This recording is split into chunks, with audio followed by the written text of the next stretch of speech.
Echoes of Fallen Gods, a Deep Well Chronicles novel by Mattias von Schantz. Chapter 22. Detour. So what are you then, a nobleman or a thief? Soria looked up from the large raspberry bush she had buried her head in. They had paused in a small clearing in the forest to forage for an hour or two before continuing on the road toward Tyranny. Larian and Pelland had been trading barbs since they met on the fishing boat, but now their conversation was finally starting to get interesting. "I was never a nobleman, just a trader," Larian explained. "And you can't really be called a thief unless you actually succeed in stealing something, can you?" From what the Nimian had told her earlier, the latter was probably not the whole truth, but she let it slide for now. "All right, but you were rich, at least," Pelham countered. Soria knew the Agarian had been a hunter his whole life, living only on what the forest could provide his family, just like it had hers, and it must be difficult for him to imagine any other kind of life. Larian sighed. "I didn't think I was. I used to be jealous of my neighbors because they had more servants than my own family did." "Used to?"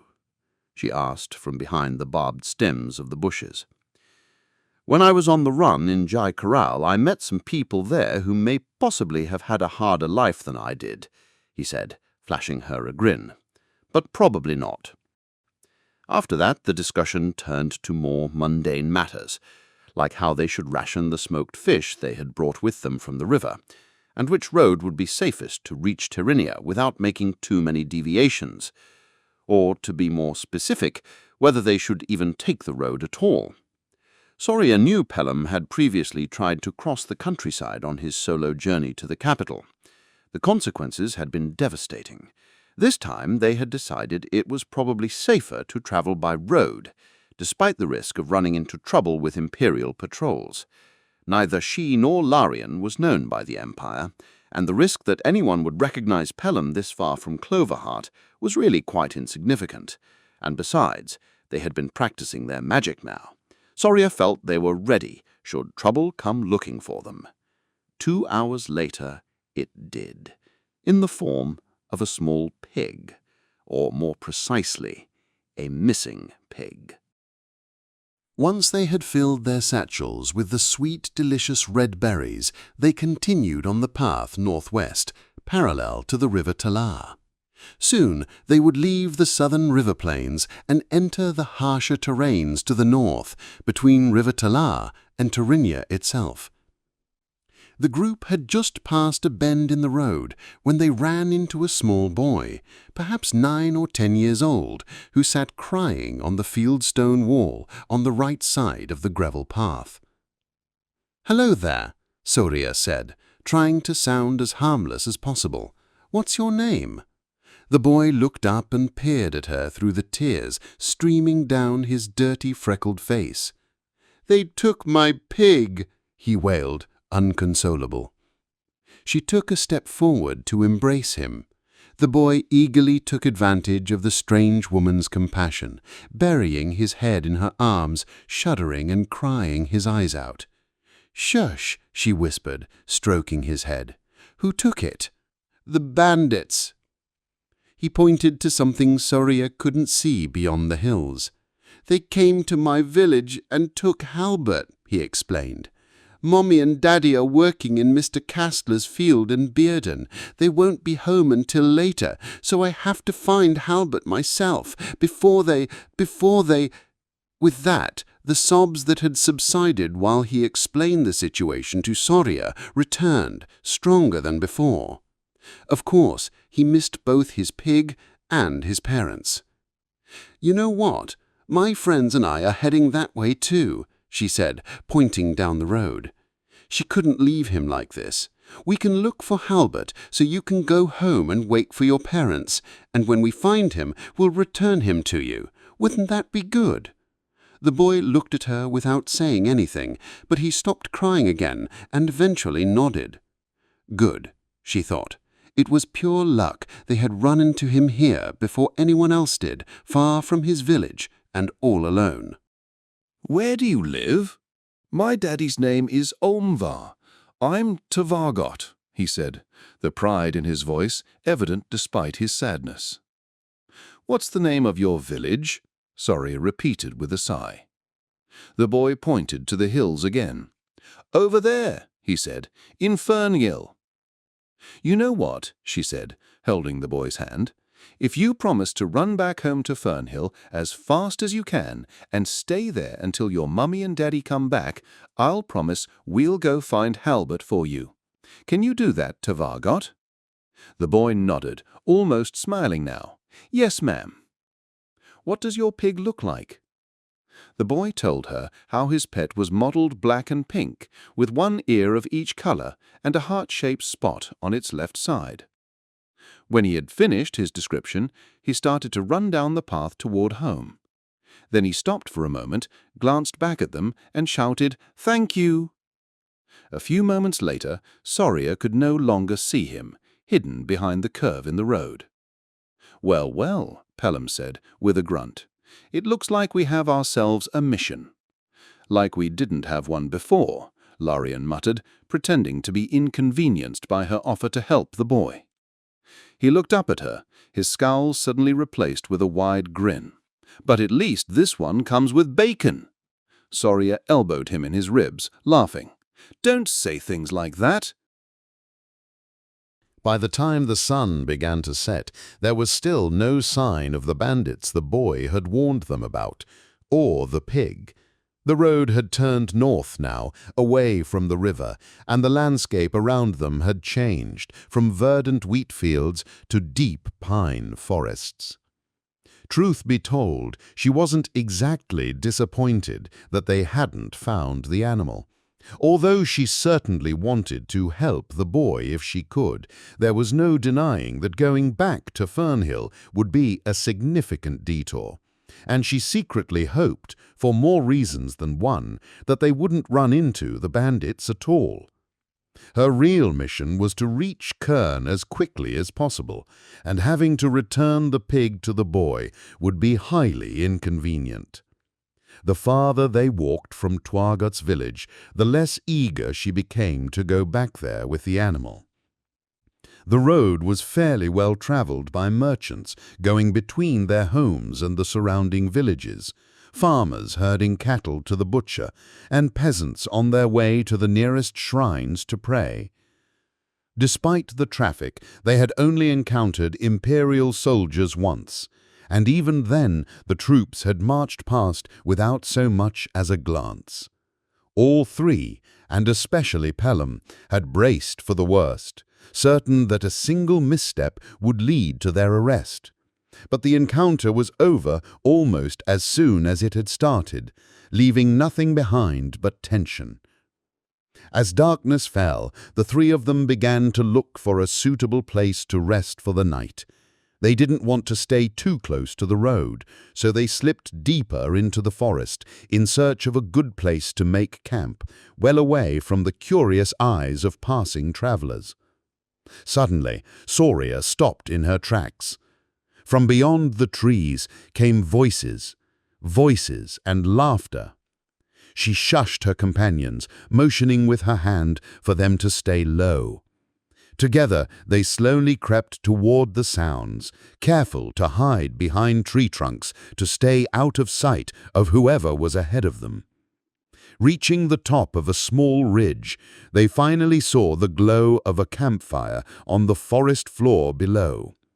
Around it sat 4 men, drinking and laughing loudly. 2 of them carried weapons. Long, curved swords dangled from their sides. The other 2 had hung their bows on branches jutting out above them. And tied to a young pine a short distance beyond the firelight stood a small mottled pig with a heart-shaped spot on its left side. "What should we do?" she whispered in the fading light, secretly hoping the 2 boys would suggest retreating and letting the bandits keep the animal. To her horror, Lorien instead suggested he'd sneak into the camp unseen to steal the pig back. "No," she told him, trying to come up with an excuse that wouldn't offend him. "We need to keep your fire magic in reserve. In case something goes wrong, you should stay behind, here on the ridge." Lorien grunted something she couldn't quite make out. Pelham nodded his support, but then offered his own opinion. "I'm not sure we really should do this at all," he said, looking at her. "I'm sorry, Soria. I know you want to help the boy, but this is a risk we don't need to take." So he feels the same way I do, she thought, deeply regretting her earlier promise to Tvargot. It was one thing to hug a crying boy and tell him everything was going to be all right. Anyone with a shred of empathy could do that. But actually taking on bandits for someone they didn't even know, that was another thing entirely. After all, the gods did frown upon helping your neighbor, unless there was something in it for you, of course. And in this case, she couldn't think of what that would be. "You're right," she told him, eager to latch on to his rejection. "We should leave before they notice us." "No," Larian protested, a bit too loudly for her taste. "If you're not going down there, fine, but I will. We made a promise." He rose from his hiding place behind the ridge and slowly made his way down to the campsite, doing his best to stay out of sight. Had it been daylight, he would have been spotted immediately, Soria thought, but in the waning light he managed to reach the pig unseen. Silently, the Nemean thief began untying the animal. At one point, the little swine squealed, and Soria's heart nearly stopped, but then she realized she wasn't thinking straight. By now, the bandits must surely be used to hearing Halbert snorting from the shadows behind the pine. In fact, any natural sound from the pig would effectively mask the noise the amateur burglar made as he clumsily worked the knot. He was nearly finished when a fifth bandit stepped out from the dark forest and into the light from the campfire, pressing his sword into Larian's back. Soria nearly screamed when she saw him, but she caught herself just in time. They still had the advantage of surprise. "Look what I found," the bandit hollered to his comrades, menace in his voice, as he marched the boy into the camp. The two bowmen reached for their weapons, while the swordsmen stood and readied theirs. With no offensive magic of her own, there was little Soria could do to directly help Lorien. But if they worked together, she could still serve as a diversion. Looking over to Pelham, she saw the hunter had grabbed a stick with a rough point from the ground. As a weapon, it wasn't much, but if there was anyone she would trust in combat, it was him. She nodded, making sure he understood her intent. Hopefully he wouldn't misinterpret the signal. "Patera, be with me," she prayed quickly. Then she rose to her feet and screamed at the top of her lungs as she rushed down the slope toward the campfire. At the same time, she threw up a shield around herself, ensuring her safety, though how long that would last, she did not know. The 5 bandits turned at the sound of her war cry, scanning the darkness of the forest in search of its source. The one who had caught Larian still kept his sword at the boy's back, but no longer looking at him, he was momentarily distracted. Larian closed his eyes, and a second later a small flame erupted in the air in front of his hands. Soria didn't find it very impressive, and it was probably not what he had intended to conjure, but it was still hot enough that a slight shift in his stance was all it took to singe the man holding him. The bandit screamed and dropped his sword. Now free, Larian stepped away from him towards Soria. She ran forward until she stood beside him, her shield now encompassing them both. For the moment, they should be safe.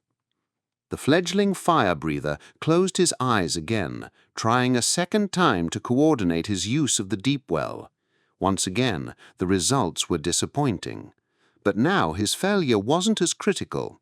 Shielded by Soria, he could afford to keep trying until he got it right. "Calm down," she told him, smelling the oil fumes in the air. I've got this. Don't ignite the flame until you're sure the mixture's right." She saw him visibly relax, his shoulders slowly lowering as he quieted his anxiety. To their left, she suddenly heard one of the swordsmen scream, an agonized cry that pierced the darkness. Instinctively, she turned her head to look at him, and was met with a gruesome sight. From the man's chest protruded the pointed, bloody end of Pelham's branch. In the chaos and confusion, he had snuck up behind the bandit. While she and Larian held their attention, the hunter had driven his makeshift spear clean through the man's back with what seemed like almost unnatural force.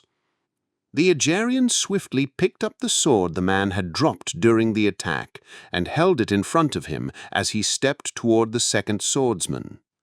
At that moment, a stream of fire suddenly roared from Larian's hands, shooting across the campsite and hitting one of the bowmen, engulfing him in a roiling cloud of burning oil droplets. Soria tried to shut out the sound of the bandit's screams as he burned alive, but found herself unable. The crackling sound of human skin splitting as it roasted nearly made her vomit, yet somehow it also stirred something fierce and invigorating within her. Another stream of fire from Larian ignited the second bowman just moments after Pelham engaged the last remaining bandit. With the moment of surprise now firmly behind them, this time the man was ready for the attack and dodged to the side, narrowly avoiding Pelham's blade. The bandit was agile and quickly leapt behind the hunter, aiming to stab him in the back. Soria shouted to warn him before it was too late, but the sound distracted Pelham. Instead of stepping out of the way of the approaching blade, he twisted around to look at her. The movement made the bandit miss his intended target, but his sword still sliced a long gash across Pelham's side. Unable to reach him, she heard his scream as the blade cut through his flesh. She looked around and saw the sword the fifth bandit had dropped, lying on the ground beside her. Soria picked it up, raised it high above her head, holding it with both her hands, and rushed toward the man attacking her friend. With a swift stroke, she brought the blade down on the bandit's neck. He fell to the ground, unable to speak or even scream, as blood spurted from the deep wound she had inflicted. And with that, the battle was over. Where the fifth bandit had gone after Larian singed him, she didn't know, but without his weapon, the man was no longer a threat. Most likely, he had run off into the forest, trying to save his own life rather than help his companions.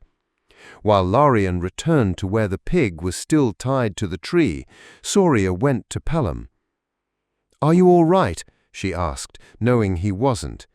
She carefully inspected his wound. Pelham groaned. "How bad is it?" "Not great," she admitted after a short pause. "But I can heal it. It's going to slow us down for a day or two, but I'll bandage it, stop the bleeding, and speed up your recovery." Behind them, the pig squealed again. "I guess we'll stay here tonight and go back to Fernhill in the morning," Larian said. Soria and Pelham exchanged a look. "I don't think that's such a good idea," she said. "We don't have time," Pelham added, reinforcing her point. "Soria's brother is waiting for us in Tyranny. He could be executed at any moment." Pelham's right, Soria told their friend. The longer we wait, the less chance we have of succeeding. We have to leave the pig here. Larian looked dismayed. "But we told the boy we'd return it if we found it," he protested, his voice nearly shrill. "No, we really can't," Pelham stated. "Soria and I agree. We have to leave the pig behind and move on. We can't go back that far now." The thief shook his head, clearly torn between their promise to Tvargot and his promise to Soria to help rescue her brother. "We shouldn't be fighting about this," Soria thought. But then, somewhere at the back of her mind, another thought emerged, dark and powerful. Without fully realizing what she was doing, she raised her sword and thrust it into the little pig's neck, severing its spinal cord in an instant. Now there was no longer any reason to argue about returning the boy's pet.